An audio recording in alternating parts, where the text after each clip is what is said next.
So here in Texas, the weather's been getting hot and cold, just depending on the time of day. We've been running the fantastic fan a lot, and we had the fan shut off, went to sleep, woke up this morning.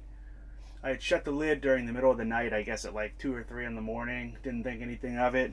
Woke up, and as you can see, there is dead bees all in this thing. A couple of them were flying around this morning.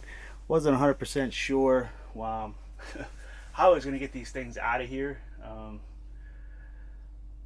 But anyway, good news is I first thought I was going to have to grab a Phillips and just kind of take off this whole entire thing. I didn't know what was happening, but I have to get to them from the top by opening up the lid to get these things out of here.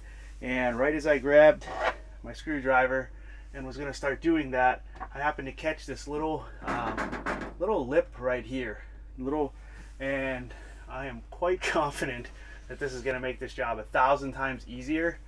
And so there is another little tab right here.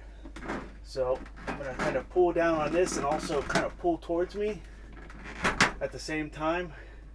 And as you can see, I'm going to be able to take this screen off. And maybe everybody and their uncle knows that this is how you get a fantastic fan screen off.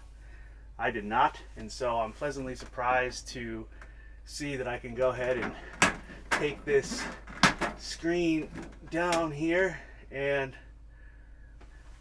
be able to clean off these poor little bees that I guess were trying to build a nest or do something. And so that is the easy way on how to take off a screen and to clean your fantastic fan.